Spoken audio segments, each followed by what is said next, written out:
Hi viewers, welcome to Vibrant TV. Right now మనతో హరిత గోగినేని గారు ఉన్నారు and none other then female డైరెక్టర్లో చాలా తక్కువ మంది ఉంటారు. అందులో హరిత గోగినేని గారు ఫియర్ అనే ఒక డిఫరెంట్ ఒక మంచి కాంటెంట్ ఉన్న సినిమాతో మన ముందుకు రాబోతున్నారు. జనరల్గా ఇలాంటి సినిమాలన్నీ మనం వేరే వేరే లాంగ్వేజ్లో చూస్తాం. అరే మన తెలుగులో ఇలాంటి సినిమాలు రావట్లేదా అని ఫీల్ అవుతుంటాం. బట్ అలాంటి వాళ్ళ కోసం ఫియర్ అనే సినిమా రిలీజ్కి ముందే దాదాపు 70 అవార్డ్స్ అయితే ఆ సినిమాకి వచ్చున్నాయి. అంటే ఎంత స్పెషలో లేకపోతే ఎంత కంటెంట్ ఉన్నదో మనకు అర్థమవుతుంది.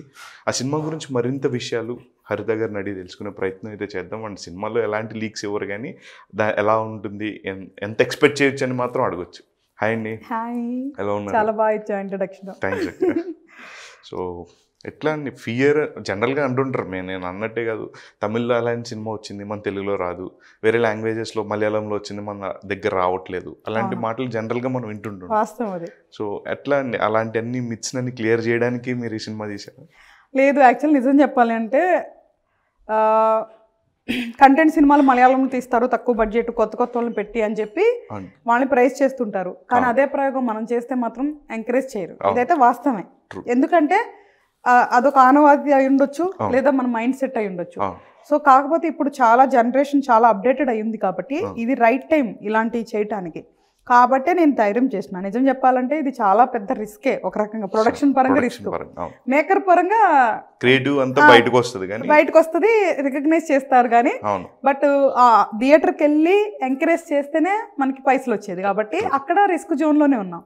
బట్ నేను నిజంగానే ఆడియన్ని రిక్వెస్ట్ చేసేది అదే. ఇప్పుడు మనం మలయాళంలో అట్లా తీస్తారు, నువ్వు అన్నట్లు ఇట్లా తీస్తారు అనేటప్పుడు నేను నిజంగా జెన్యూన్గా నేను చేశాను కాబట్టి మీ తెలుగు వాళ్ళని ఆదరించండి అని మాత్రం నేను అదైతే తెలుగు అమ్మాయిని పక్కా తెలుగు అమ్మాయిని అట్లా. అంటే నేను అడిగేది అంటే ఆల్రెడీ మీరు సినిమా గురించి చాలా ఇంటర్వ్యూస్లో చెప్పేసి ఉన్నారండి. అంటే చాలా కాంటెంట్ ఉంటుంది, చాలా పర్ఫెక్ట్గా తీసున్నారు, చాలా భయపడే ఆస్పెక్ట్స్ కూడా చాలా ఉన్నాయి. ఇవన్నీ పక్కన పెడితే film making is somewhat different.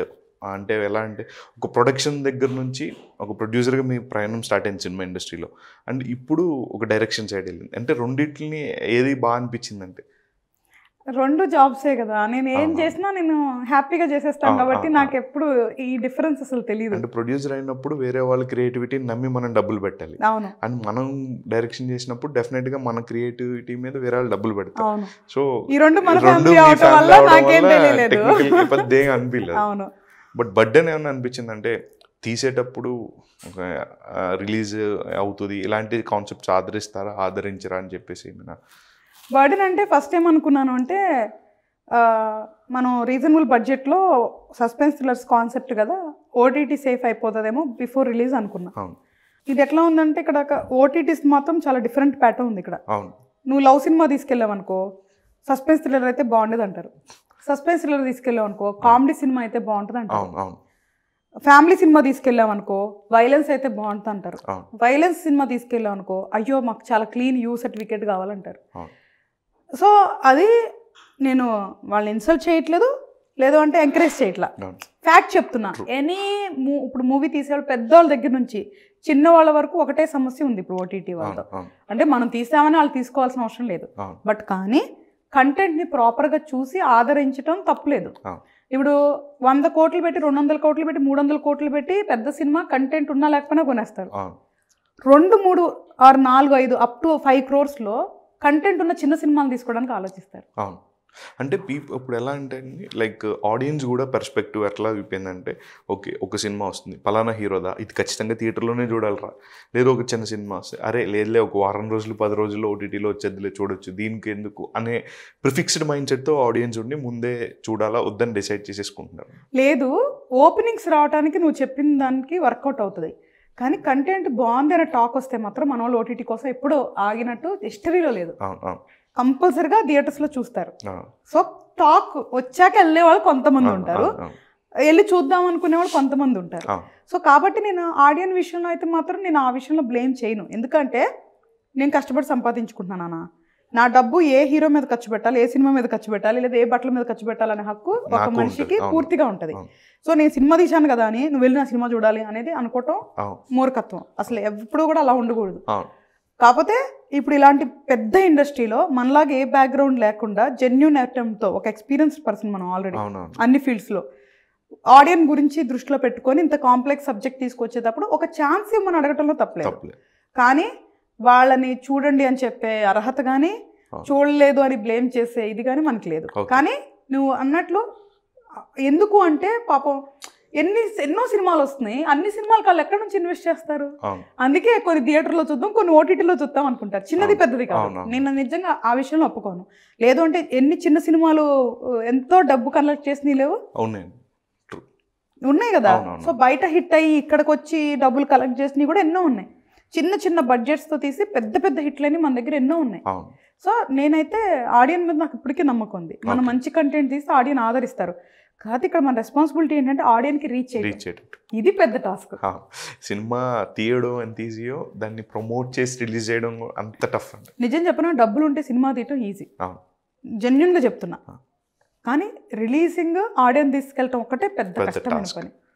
అదే ఇది ఇప్పుడు వేదిక గారు ఉన్నారు అండ్ ఆవిడైనా మీ ఫస్ట్ చాయిస్ లేకపోతే ఇంకా మన తెలుగు వాళ్ళని ఏమన్నా ట్రై చేసి ఆవిడ దొరకకపోవడం వల్ల వేదిక గారికి వెళ్ళాల్సి వచ్చిందని? లేదు, నిజం చెప్పాలి అంటే నేను తెలుగు ఈ లాంగ్వేజ్ పరంగా నేను చూడలేదు. కానీ ఫస్ట్ రెజీనా అయితే బాగుంటుంది అనేసి అనుకున్నాను. ఎందుకంటే సస్పెన్స్ థ్రిల్లర్లో అమలాపాలు, రెజీనా గారు ఇట్లా కొంతమంది మనకి ఫిక్స్డ్గా ఉంటారు స్టాండర్డ్గా. సో అట్లా అనుకున్నా. సో బట్ తను చాలా బిజీ ఉన్నారు. సో నాకు అంటే వెళ్ళి స్టోరీ చెప్పేదానికి కూడా నాకు ఆవిడ టైం ఇస్తానికి మనకు ఛానల్ ఉంది. కానీ వాళ్ళు ముందే చెప్పారు 1 year పట్టింది, మరి వెయిట్ చేస్తావా అని. ఆక్యుపైడ్ ఉన్నారు, టూ మచ్ బిజీ ఉన్నారు.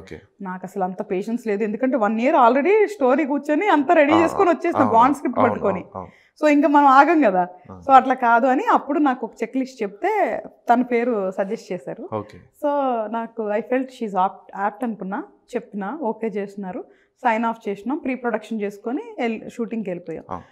వెళ్ళాక వరకు అంటే నేను పనిలో ఉంటాను కదా, రేపు ఆ అమ్మాయి వస్తుందా ఎట్లా చేస్తుంది ఇవన్నీ కూడా పెద్ద ఏం ఆలోచించను. ఇంకా నా పని చేసుకుంటూ పోతుంటా. వచ్చారు కదా, వచ్చాక బట్ తన పనితనం అది చూసి మాత్రం నేను అసలు అబ్బా గాడ్ ఉంటాడు అని ఎందుకు నమ్ముతాను అంటే అలాంటి మనిషి నేను చూస్ చేసుకునే ఆలోచన కానీ మార్గం నాకు కల్పించడం కానీ ఆ అమ్మాయి ఒప్పుకోవటం కానీ మనకు వచ్చి చేయటం కానీ ఇదంతా నేచర్ సపోర్ట్ తప్ప అసలు హ్యూమన్ వల్ల అయితే అవ్వదు అనుకుంటా.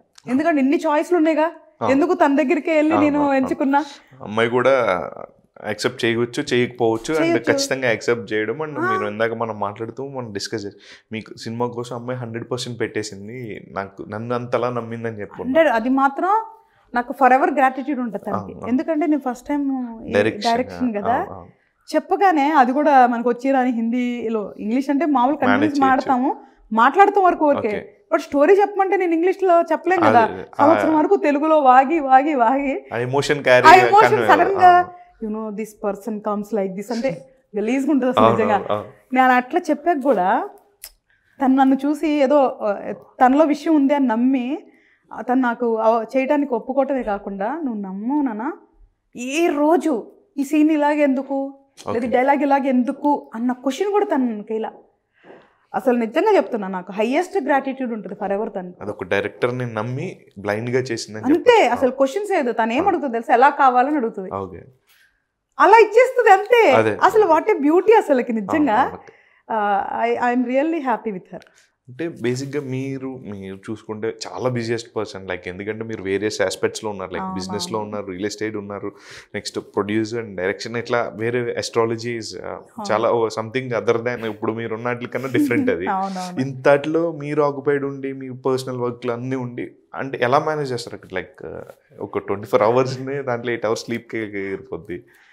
ఐ స్లీప్ హార్డ్లీ 6 hours అట్లా నిద్రపోతాను. ఓకే. బేసికల్గా ఏంటి అంటే మూవీ షూటింగ్ చేసేటప్పుడు వేరే పనులు పెట్టుకోను. ఆస్ట్రాలజీ కూడా ఆల్మోస్ట్ షూటింగ్ టైంలో పాజ్ ఉంటుంది. ప్రీ ప్రొడక్షన్ పోస్ట్ ప్రొడక్షన్లో ఖాళీగా ఉన్నప్పుడు పెట్టుకుంటాను లిమిటెడ్. ఎందుకంటే అదంతా త్రూ రిఫరెన్స్ అపాయింట్మెంట్ బేస్డే, వాకిన్స్ ఆ స్టేజ్కి వెళ్ళట్లేదు నేను. బికాస్ నాకు లైఫ్లో కొన్ని గోల్స్ ఉన్నాయి. సో అవన్నీ నేను చేసి ఆ ఫీల్డ్కి పూర్తిగా వెళ్ళాలనుకోవట్లా. సో రియల్ ఎస్టేట్ ఏంటంటే మనం ల్యాండ్ తీసుకొని డెవలప్మెంట్స్ చేసుకొని దాన్ని మార్కెటింగ్ అప్ చెప్పే పని కాబట్టి అది మనం పాజెస్ బ్రేక్స్ తీసుకోవచ్చు. సో షూటింగ్ టైంలో అన్ని బ్రేక్ చేసేస్తా, ఒక్క పని చేస్తే ఒకటే చేస్తా. షూటింగ్ టైంలో ఓన్లీ మూవీ, అయిపోయి ఎడిటింగ్ చేసి ఫస్ట్ కాపీ రెడీ చేసేసి పెట్టంగానే మళ్ళీ వెళ్ళి రియల్ ఎస్టేట్ వర్క్స్ చేసేసుకున్నా. ఈ గ్యాప్ లో ఆస్ట్రాలజీ పెండింగ్ అపాయింట్మెంట్స్ అన్ని కంప్లీట్ చేసేసా. ఇప్పుడు డేట్స్ కోసం వెయిట్ చేశా కదా, ఇప్పుడు December 14 ఫిక్స్ చేశా కదా, ఇప్పుడు మళ్ళీ ఫుల్ టైం అంతా ఇప్పుడు అంతే. అలాగే ఈవెన్ పర్సనల్ టైం కూడా అంతే. పిల్లలు చాలా అండర్స్టాండ్, వాళ్ళు అసలు నాకు బెస్ట్ సపోర్ట్ అనమాట. అది కూడా నాకు గాడ్ గిఫ్ట్. ఇంకా వాళ్ళు ఇప్పుడు నేను టైం ఉన్నప్పుడు 24/7 వాళ్ళతో ఉంటా. నన్ను ఇప్పుడు బిజీగా ఉన్నా అని కొన్ని రోజులు కనిపించిన కూడా కనిపించకపోవచ్చు, అసలు జీరో అండర్స్టాండ్ చేసుకుంటారు, చాలా అండర్స్టాండ్ చేసుకుంటారు. అండ్ మీరు చాలా భక్తి కూడా ఎక్కువ అనుకుంటాను అంటే మెడలో. యాక్చువల్గా విడిగా వేయను, ఇప్పుడు కార్తీక మాసం కాబట్టి వేసాను. భక్తి నా గుండెల నిండా ఉంది, but I don't show off, నేను ఎక్కువ బయట చూపించాను. కాకపోతే కార్తీక మాసం కాబట్టి ఒకటి స్ఫటిక ఈజ్ గుడ్, రుద్రాక్షం స్ఫటిక బాడీకి మంచిది. ఓకే, రెండోది ఏంటి అంటే నేను ఆయన ధ్యానంలో ఉన్నాను అని, నాకు దీక్షలో ఉన్నాను అని నాకు నేను గుర్తుంచుకోవాలి. ఎందుకంటే మనం మనుషులు డైలీ వర్క్స్ ఏదో ఒకటి మర్చిపోయి ఏదో ఒకటి ముట్టుకుంటాం కదా.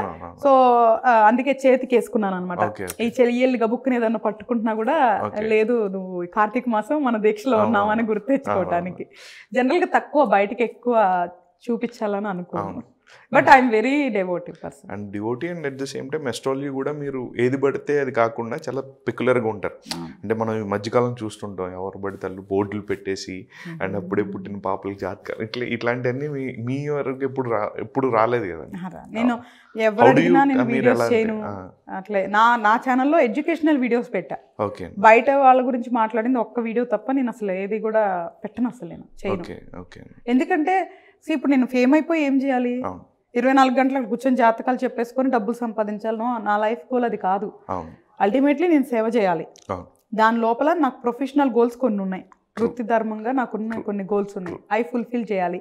ఈ లోపల పిల్లల్ని పెంచి వాళ్ళు చదివించి వాళ్ళ మార్గాల్లో వాళ్ళని అప్పచెప్పాలి. అప్పటి వరకు నేను ఏది ఫుల్ ఫ్లెడ్జ్డ్గా వెళ్ళలేను. అంటే ఎప్పుడు కూడా స్వధర్మం తర్వాతే పరధర్మం. సో నేను సేవకి వెళ్ళాలి అంటే ఫస్ట్ నా స్వధర్మాన్ని కంప్లీట్ చేయాలి. అందుకనే పిల్లలది కంప్లీట్ అయ్యే వరకు ఇలాంటి నాకు ప్రొఫెషనల్ గోల్స్ ఏమని అవన్నీ చేసేసుకుంటా. తర్వాత కంప్లీట్ గా స్పిరిచువల్ అండ్ సేవకి వెళ్ళిపోతా. ఫర్దర్ గా మీరు అదే ఫీల్డ్ ఫిక్స్. నేను నాకు వచ్చిన తర్వాత అంటే 12-13 ఇయర్స్ అప్పుడే నేను ఫిక్స్ అయిపోయాను నా లైఫ్ గోల్ ఏంటని. అంటే ఇంత జర్నీ చూసున్నారు మీరు ఆల్మోస్ట్ కొన్ని సంవత్సరాలు, అంటే మల్టిపుల్ బిజినెస్ కావచ్చు లేకపోతే ఇలా అన్ని ఫీల్డ్లో చూసున్నారు. అంటే ఎంతో కొంతమంది తెలుస్తూ ఉంటుంది. అండ్ మీకు సినిమా ఫీల్డ్లోకి వచ్చినప్పుడు లక్కీ భాస్కర్ లక్కీ లక్ష్మణ్ అనేది అంటే ఎంతవరకు నేర్చుకున్నారండి? అంటే సినిమా ఇండస్ట్రీలో చేయాల్సినవి కొన్ని ఉంటాయి, చేయకూడని కొన్ని ఉంటాయి. What did you learn from? అంటే నేను బేసికల్గా ఏదైనా పని మొదలు పెట్టేటప్పుడు నాన్న ఫుల్ ఫ్లెడ్జ్గా నేర్చుకోకుండా అసలు నేను అడుగు పెట్టను. అది రియల్ ఎస్టేట్ అనుకో, ఐటీ అనుకో, ఆస్ట్రాలజీ అనుకో, సినిమా అనుకో, you take any field, accounts అనుకో, ఐఎమ్ వెరీ గుడ్, నేను మంచి అకౌంటెంట్ ఉన్నాను. బిజినెస్ మనం సక్సెస్ అవ్వాలంటే ప్రతి క్రాఫ్ట్ తెలిసి ఉండాలి, అది ఏ ఫీల్డ్ అయినా సరే. సో నేను పూర్తిగా స్టడీ చేయకుండా అడుగు పెట్టను. సో మూవీ గురించి కూడా పూర్తిగా స్టడీ చేశాకే ప్రొడక్షన్ అడుగు పెట్టాను. సో నేను అందుకే ఫస్ట్ స్టార్టింగే చెప్పేది, ప్రొడ్యూసర్ అంటే ప్రతి ఒక్క క్రాఫ్ట్ తెలిసి ఉండాలి, డబ్బులు పెట్టేవాడు ప్రొడ్యూసర్ కాదు. ఆల్ క్రాఫ్ట్స్ మీద ఐడియా, ఎస్పెషల్లీ క్రియేటివ్ దగ్గర నుంచి ఆడియన్కి ఏం నస్తుంది, రైటింగ్స్ ఎట్లా ఉండాలి అని ప్రతి ఫీల్డ్లో కూర్చొని చూసుకునేవాడే ప్రొడ్యూసర్ నా దృష్టిలో. అవన్నీ నేర్చుకున్నాకే నేను మన ఫీల్డ్లో అడుగు పెట్టాం. లక్కీ లక్ష్మణ్ ఒక్క మూవీ నాకు 10 మూవీల ఎక్స్పీరియన్స్. ఎందుకంటే నేను గ్రౌండ్లో ఉన్నా, ఫీల్డ్లో ఉండి నేను పని చేసినాను కాబట్టి ప్రతిదీ అంటే చాలా నెక్కేడ్గా నేను చూసిన ఇండస్ట్రీ, మన ప్రొడక్షన్ ప్రాసెస్ అంతా కూడా చాలా క్లియర్గా చూసిన నేను. సో ఫస్ట్ మూవీకి మనం మిస్టేక్స్ చేయాలి, ప్రొడక్షన్లో ఫస్ట్ మూవీకి మిస్టేక్స్ చేయాలా, వేస్టేజ్ చేయాలా, మీరు అనుకున్న బడ్జెట్లోనే చేసాం. ఇంతకంటే నాకు తెలిసి బిగ్ సక్సెస్ ఉండదు ఏ ఫీల్డ్లో కూడా. డబ్బులు తీయటం అనేది మన చేతుల్లో ఉండదు నాన్న, ఇట్ టేక్స్ టైం. ప్రతిది ఇన్వెస్ట్మెంట్. ఇప్పుడు నా ల్యాండ్ ఉంది, 2 years అయింది, మనం మొత్తం క్లీన్ చేసి ఇన్వెస్ట్ చేసి పెట్టినా, మార్కెట్ లేదు మధ్యలో, వెయిట్ చేస్తున్నా కదా మార్కెట్ కోసం. ఇక్కడ ఏంటంటే అక్కడ నీ కాగితాలు ఉన్నాయి, భూమి కనిపిస్తుంది, ఇక్కడ కనపడదు. బట్ కానీ మన ఎఫర్ట్స్ కరెక్ట్గా ఉంటే ఎప్పుడు ఎక్కడ ఎలా ఇవ్వాలో అలా వస్తుంది. సో ఏదో బెంబేలు ఎత్తిపోయి అయిపోయింది జీవితం అని కాకుండా మన ప్రయత్నం, మన ప్రయాణం మనం చేయాలి. అంటే జనరల్గా మన సినిమాల్లో ఇండస్ట్రీలో ఒక ట్యాగ్ లైన్ ఉంటుందండి, లైక్ ఎలా అంటే చిన్న సినిమా పెద్ద సినిమా అని ఒక జనరలైజ్ స్టేట్మెంట్స్ ఇచ్చేస్తూ ఉంటారు. అంటే పెద్ద హీరోల సినిమాలు, పెద్ద సినిమాలు, చిన్న కొత్త వాళ్ళు చిన్న సినిమాలు అంటే వాట్ డూ యూ మీకు ఎలా అనిపిస్తుంది? అంటే చిన్న సినిమా, పెద్ద సినిమా అంటే ఒక సినిమాకి పడే కష్టం అందరూ ఒకటే. ఒక డైరెక్టర్ ఎంత స్ట్రగుల్ అవుతారు, ఒక టెక్నీషియన్స్ అందరూ అంతే కష్టపడి ఒక పెద్ద సినిమాకి ఎంత చేస్తారు, చిన్న సినిమాకి అంతే కష్టపడి చేస్తుంటారు. జనరలైజ్ స్టేట్మెంట్ ఇచ్చినప్పుడు ఒక సినిమా ప్రొడ్యూసర్గా మీకు ఏమనిపిస్తుంది, లేదా డైరెక్టర్గా? అంటే అది వాస్తవమే యాక్చువల్గా. నేను కూడా చెప్తా, even I define small cinema, మంది స్మాల్ సినిమా నేనే చెప్తున్నా. సినిమా స్మాల్ అంటే కంటెంట్ విషయంలో కాదు, ఎఫర్ట్స్ విషయంలో కాదు, బడ్జెట్ విషయంలో. ఒక సినిమాని బడ్జెట్ విషయంలో డిఫైన్ చేయొచ్చు తప్ప కంటెంట్ విషయంలో సినిమానే, ఏదైనా సినిమానే. కానీ డెఫినెట్గా నిజంగానే పెద్ద సినిమాలకి, పెద్ద బడ్జెట్లకి పెద్ద కష్టం ఉంటుంది. ఇప్పుడు ఫియర్ సినిమా ఉంది, పుష్ప సినిమాతో పోల్చుకోలేదు. వాళ్ళు కొన్ని సంవత్సరాల కష్టం, కొన్ని వేల మంది కష్టం, అది టెక్నీషియన్స్ వర్క్ చేసిన. సో అట్లాగా బడ్జెట్ బట్టి సినిమాని మనం డిఫైన్ చేస్తాం. ఇండస్ట్రీలో బిగ్ సినిమా, స్మాల్ సినిమా అంటే బడ్జెట్ బట్టే, కంటెంట్ బట్టి ఎవరు చెప్పరు స్మాల్ బిగ్ అని. అదే అంటే కొన్ని సినిమాలు ఎంత చిన్న మంచి కంటెంట్ వచ్చినప్పుడు కూడా అది హిట్ అయ్యి పెద్ద సినిమా స్థాయికి వెళ్ళిన రోజులు కూడా ఉన్నాయి. ఎన్ని ఉన్నాయి ఎగ్జాంపుల్స్. అవునండి.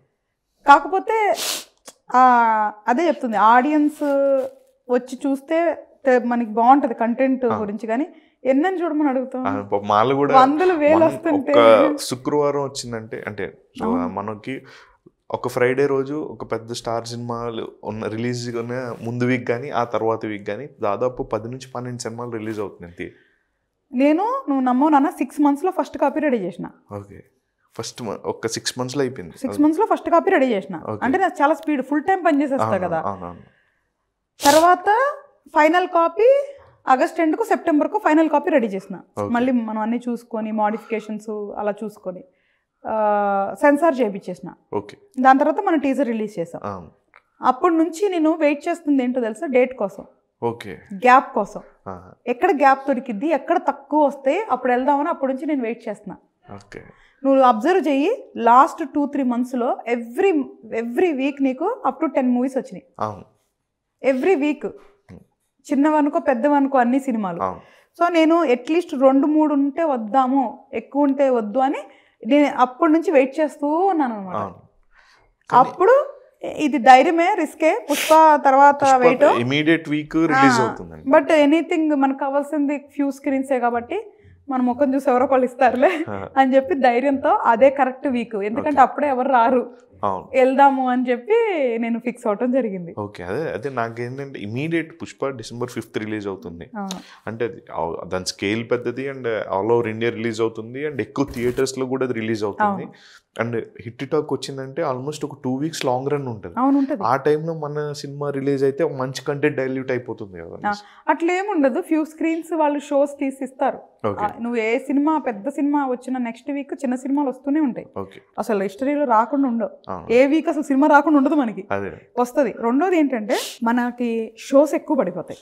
ఫస్ట్ 3 days నీకు నార్మల్గా మామూలుగా 3-4 shows ఉంటాయి కదా, నీకు ఇప్పుడు నాకు తెలిసి 8-10 పడిపోతాయి షోలు.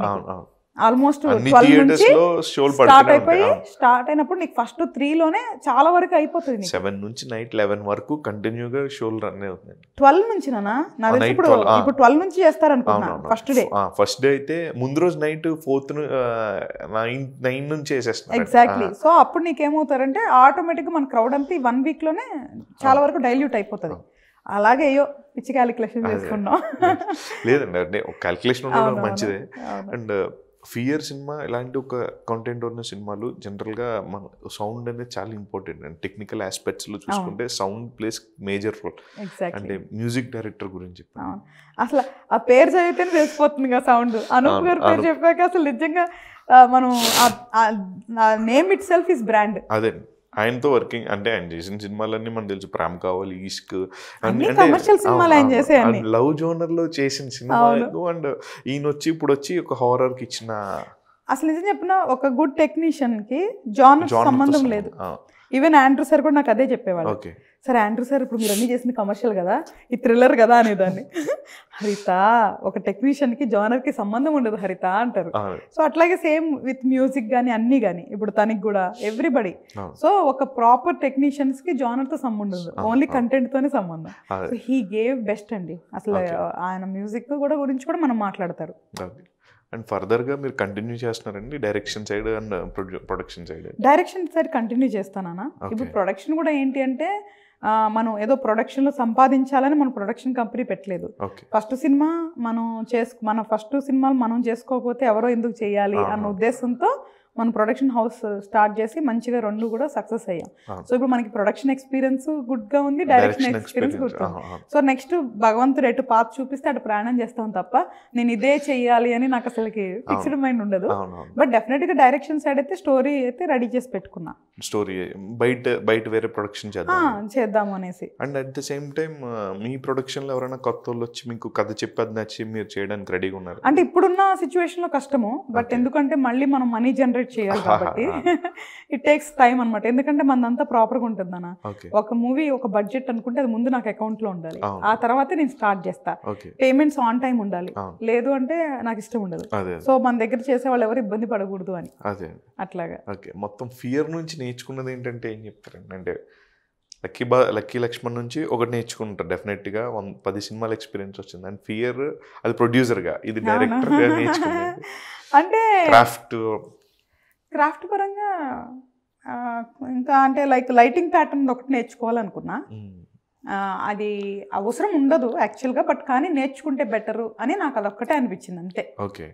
ఎందుకంటే అది అసలు ఎప్పుడు ఫోకస్ చేయలేదు, మిగతా అన్ని ఫోకస్ చేశా కానీ అది ఒక్కటి ఫోకస్ చేయలేదు. ఈసారి అది కొంచెం ఫోకస్ చేయాలి ఇంకా బెటర్గా అనుకుంటున్నాను. అంటే ఇలాంటి జోనర్ వెళ్దాం అనుకుంటున్నా లేకపోతే? లేదు, నా దగ్గర అన్ని కైండ్ ఆఫ్ జోనర్స్ లో సబ్జెక్ట్స్ ఉన్నాయి. మీకు ఇష్టమైన జోనర్ అంటే జనరల్గా ఇప్పుడు ఒక్కొక్క అంటే కథ మిమ్మల్ని ఇంప్రెస్ చేసింది కాబట్టి మీరు తీసారు. నాకు పర్టికులర్గా ఒక కైండ్ ఆఫ్ జోనర్ అంటే ఇంట్రెస్ట్ ఉంటుంది, అట్లా మీకు ఇష్టమైన జోనర్? నేను యాక్చువల్గా అన్ని సినిమాలు చూస్తా, పర్టికులర్గా ఏముండదు, బట్ నాకు సస్పెన్స్ థ్రిల్లర్స్ అంటే ఇష్టం. అందుకే నేను యాజ్ ఏ ఆడియన్ గా కూడా ఇంకా ఎక్కువ దాన్ని చెక్కొచ్చు కదా స్టోరీని. అంటే ఆడియన్ గా నాకు తెలిసిద్దిగా ఎక్కడ నేను థ్రిల్ అవుతాను, ఎక్కడ ఇష్టపడతాను అని. బట్ నేను అన్ని వాచ్ చేస్తాను. సిరీస్ ఎక్స్పెక్ట్ చేయొచ్చు అంటే మీరు అన్న థ్రిల్లర్స్ ఓటీటీలో భలే ఉన్నాయి, చాలా అంటే మల్టిపుల్ జోనర్స్ వస్తున్నాయి, థ్రిల్లర్స్ అని రకరకాలుగా వస్తున్నాయి. యాక్చువల్గా సిరీస్ కూడా ఒక సబ్జెక్ట్ రెడీ చేసి పెట్టుకొని ఉండే, బట్ కాకపోతే ప్రీ అప్రూవల్ ప్రాసెస్ ఈజ్ చాలా పెద్ద ప్రాసెస్ ఇక్కడ. చాలా పెద్దది. ఇప్పుడు ప్రాబ్లం ఏంటి అంటే ఎట్లా అయిపోయిందంటే ప్రతి కంటెంట్ పీపుల్ ఇక్కడ ఓటీటీస్లో ఉన్నోళ్ళు కానీ సోఫార్ ఎవరైతే నేను చూస్తున్నానో నాకు తెలిసిన వరకు ఉందో వాళ్ళందరూ కూడా ఆడియన్స్ టేస్ట్ తెలుసు మాకు అనే ఒక భ్రమలో బతుకుతున్నారు. ది కాంట్ జడ్జ్ అండి. ఇప్పుడు ఒక ఆడియన్స్ ఒక టైంలో కంప్లీట్ కామెడీ సినిమాలు నచ్చేవాడిని, ఫ్యాక్షన్ సినిమాలు కామెడీ సినిమాల దగ్గర నుంచి కంటెంట్ ఉన్న సినిమాలకి వెళ్ళారు, మధ్యలో మళ్ళీ బ్యాక్ అలా ఒక్కొక్క టైంలో ఒక్కొక్క ఆడియన్స్ ని జడ్జ్ చేయగలిగితే అసలు ఫ్లాప్ అనేది ఉండదు ప్రపంచంలో. నిజంగా అంత గొప్పోళ్ళు అయి ఉంటే అవుట్ ఆఫ్ 10 సిరీస్లో ఒకటే ఎందుకు హిట్ అయింది? సో బట్ వాళ్ళు ఆ భ్రమలో ఉన్నప్పుడు మనం ఏం చేయలేం. సో హ్యాపీగా మనం చేసుకోవటం అనేది నేనైతే చెప్తున్నాను కదా ఆడియన్స్కి. అంటే ఇప్పుడు వచ్చే ప్రొడ్యూసర్స్ కానీ వాళ్ళ కష్టాలు తెలియవు కానీ నిజంగా చెప్పాలి అంటే థియేటరే ఎప్పుడైనా మూవీకి ఒక ఇదవుతుంది తప్ప ఈ ఓటీటీ ప్లాట్ఫామ్స్ అవ్వవు. ఎస్పెషల్లీ చిన్న మూవీస్కి అస్సలు అవ్వదు. వాళ్ళు కాస్టింగ్ ఉన్నారా, ప్యాడింగ్ ఉన్నారా, ఏంటి ఎన్ని పెట్టినా ఏదో ఒకటి లోపం ఎదుగుతారు. ఏదర్ మంది పెద్ద బ్యానర్ అయి ఉండాలి. ఈవెన్ పెద్ద బ్యానర్స్ కూడా ఈ రోజు రేపు ఓటీటీతో ఇష్యూస్ ఫేస్ చేస్తారు. బట్ అట్లీస్ట్ వాళ్ళకి ఎంతో కొంత ఛాన్స్ ఉంటుంది, ఎందుకంటే వాళ్ళకి పెద్ద హీరో డేట్స్ ఉంటాయి కాబట్టి వాళ్ళకి ఎక్కడో ఒకడ కొంచెం ఎక్స్క్యూజ్ ఉంటుంది. మనలాగా చిన్న వాళ్ళకి కొత్త వాళ్ళకి అస్సలు ఎక్స్క్యూజే ఉండదు. మీరు అద్భుతం తీసినా కూడా పేరు పెడతారు. ప్రజలు మన ప్రేక్షకులు ఆదరిస్తారు కదా, అప్పుడు వస్తారు డెఫినెట్గా వచ్చి మాకు కావాలి అని చెప్పి అప్పుడు వాళ్ళు తీసుకుంటారు. సో అందుకనే నేనైతే మన ప్రేక్షకులు నమ్ముకుని అయితేనే నేను ఉన్నాను.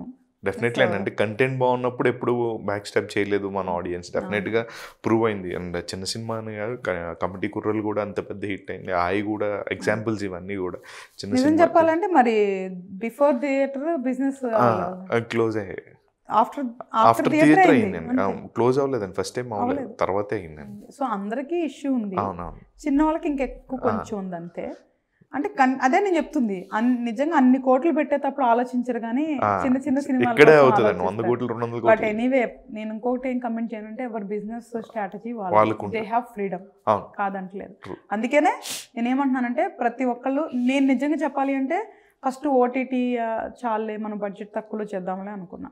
నేను ఎప్పుడైతే మనం మొత్తం అయిపోయిన తర్వాత మనం థియేటర్లో వేసుకొని చూసాం మన ఫ్రెండ్స్ టెక్నీషియన్స్ అందరం కలిసి, అప్పుడు నేను ఓకే మనం థియేటర్కి వెళ్ళొచ్చు అని అప్పుడు నేను జెన్యున్గా ఫీల్ అయ్యా. అదే సో నేను ఎక్కువ ఎక్స్పెక్టేషన్స్ ఏం పెట్టుకోలేదు, అదే ఎందుకంటే సౌండ్ డిజైనింగ్ బాగుంటది, అలాంటి ఎక్స్పీరియన్స్ చేయాలి, ఆ సౌండ్ డిజైనింగ్ లోనే బాగుంటది కాబట్టి అప్పుడు నేను ధైర్యం చేసిన ఓకే మనం థియేటర్ లోనే మనకి లైఫ్ ఉంటది అనేసి అప్పుడు నేను ధైర్యం అనిపించింది. పార్ట్ 2 ఉంటదని లేకపోతే ఇంకొక దీంతో క్లోజ్ అయింది లీడ్ ఇచ్చారా?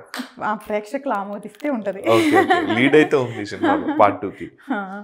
సో డెఫినెట్గా ఫియర్ గురించి ఫైనల్లీ మా ఆడియన్స్కి ఏం చెప్తారు?